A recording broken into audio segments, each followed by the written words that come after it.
There is this prophetic code that is hardly understood for its functionality, its uses, and ever recognized at all as a prophetic code by many prophets. And that's prophetic code 22, the code of translation. Let us look at 2 Kings chapter 5 verse 26. And he said unto him, went not my heart with you when the man turned again from his chariot to meet you? Is it time to receive money and to receive garments and oliveyards and vineyards and sheep and oxen and men servants and maid servants? There was an occasion in which the man, the captain of the Syrian army by the name Naaman, came to meet the prophet Elisha for his healing from leprosy. And the prophet had given him prophetic instruction, which he did obey and got his healing. Came back to the prophet with gifts, which of course the prophet Elisha did not receive from him. However, his servant by the name Gehazi followed Naaman to receive the gifts. And when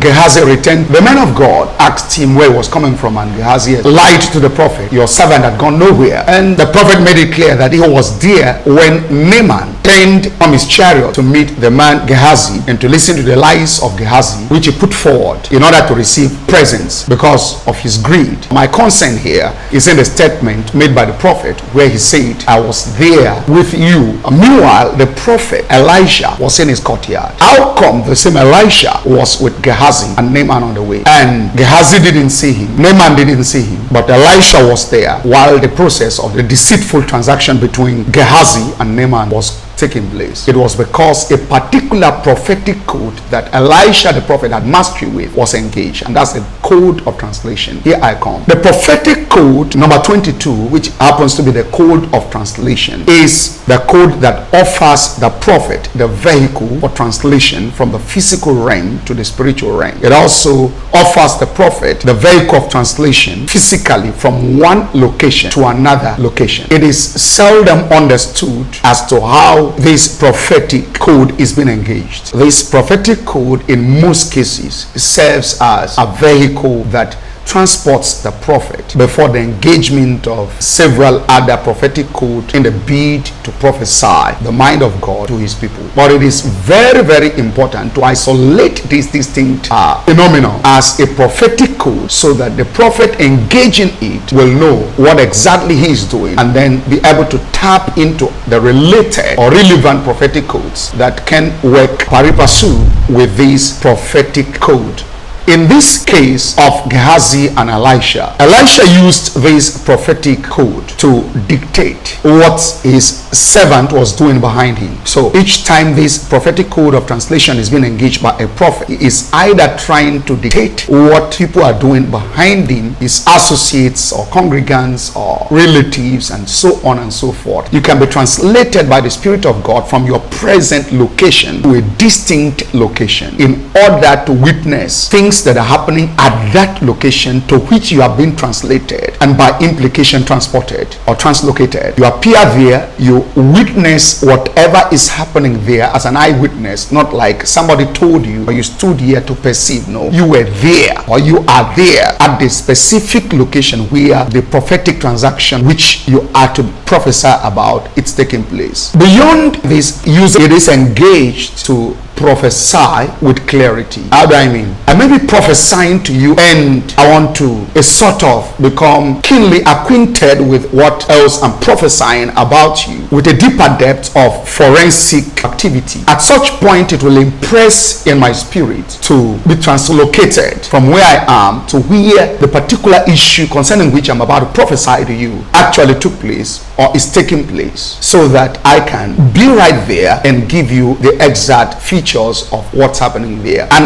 at such point, I'm here with you in the church, but transported out of my body in the spirit. So I'm talking to you right here, but in reality, my spirit is out there where the prophetic activity took place or is taking place at the time, and I'm telling you exactly what's happening there. Yes, like the case of Elisha here, he was not there physically, was transported in the spirit to be there and to see exactly what was happening between Naaman and his servant Gehazi. sarcasm. Like I was prophesying to somebody, and this guy was right in front of me in church, but I had to move to his village. This time I was not just like singing from the church. This is where most prophets miss it. You are there in the spirit when you are engaged in this specific prophetic code. You try to transcend, to be translated from your present location, carried out in the spirit of God to that present location of the prophetic scene or prophetic scenario, and you begin to give vivid details of the account of what's going on or what had taken place in that place, and the person is in front of you in church or wherever,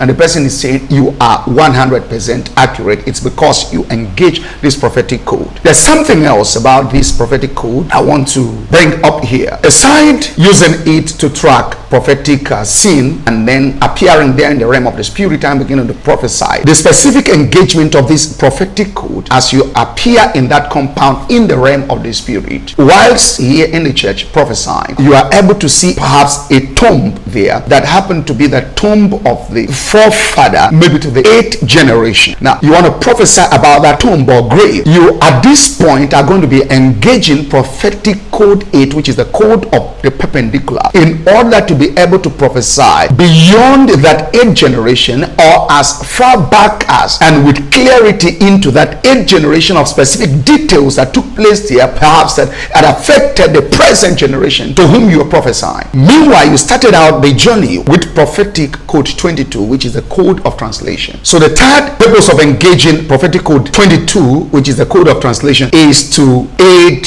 the engagement of other relevant prophetic codes with accuracy while prophesying, like I just described. I need to be there in the spirit first and then be able to see things right there. Let me give you a typical example. I am here looking at my camera now, so I can describe the exact features of my camera with fine details. When I stay away from this camera like 500 feet, I may be able to pick something very small there, but I'll not be able to give the specific detailed features of this camera as would have been the case when I am one-on-one with the camera. So when you are translated in a spirit to that specific location, before you start engaging relevant prophetic codes right there in order to prophesy to this subject, it makes it easier for you to be able to pick up things with accuracy. Next function of the prophetic code of translation is found with the prophet Elijah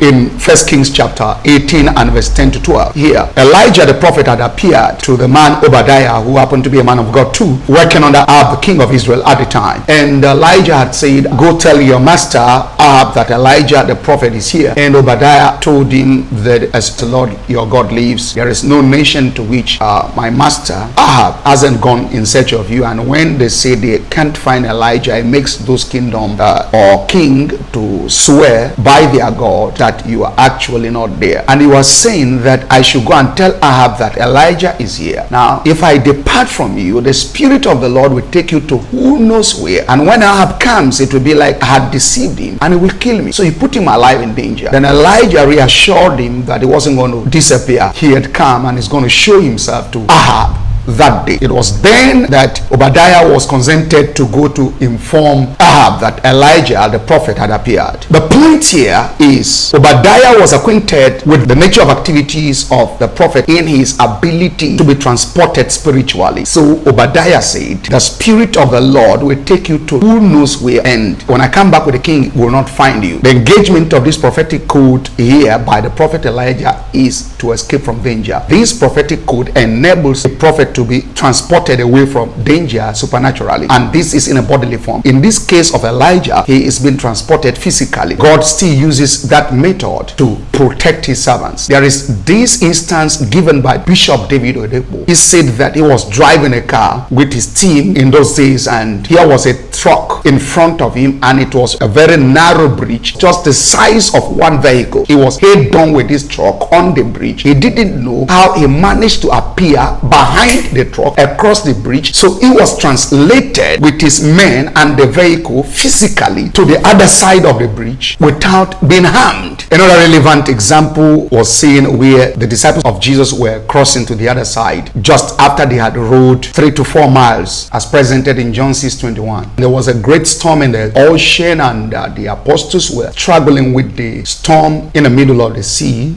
and they saw Jesus coming, and they were some sort of becoming afraid, and Jesus said to them, "Do not be afraid, it is I." And so they were willing to receive him into the ship with them. The moment Jesus entered, the scripture records that immediately they found themselves on the land. They had just rolled 3 to 4 miles, and they had 4 to 5 miles to cover. How come they saw themselves immediately on the other side? It was because the moment Jesus entered the ship with them, they were translated by the Spirit of God alongside Jesus to the other side. And I think this was to ease the attention. They became refreshed so that they were set for the next mission. And the last example I want to consider here would be that of Philip and the Ethiopian eunuch. These men in Acts of the Apostles chapter 8 and verse 38 to 40 had decided, in view of his conviction from Philip's ministration to him from the words of Isaiah the prophet, to be baptized by Philip. And the moment Philip had ended baptizing him, they came out of the water together. But the word reads that Philip was cut off by the Spirit of the Lord, so that the Ethiopian eunuch did not see Philip anymore. He did not run away from him. He did not walk away from him. He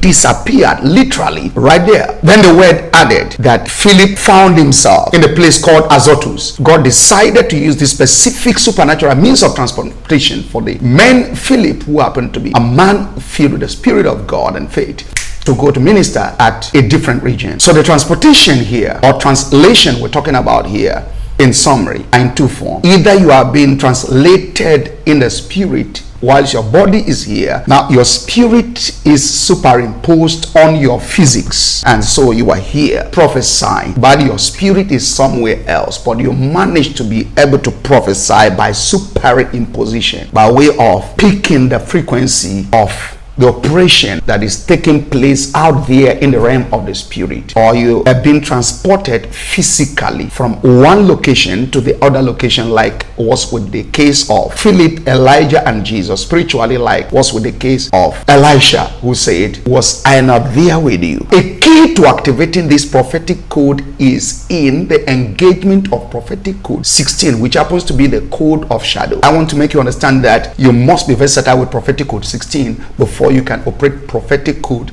22 with versatility.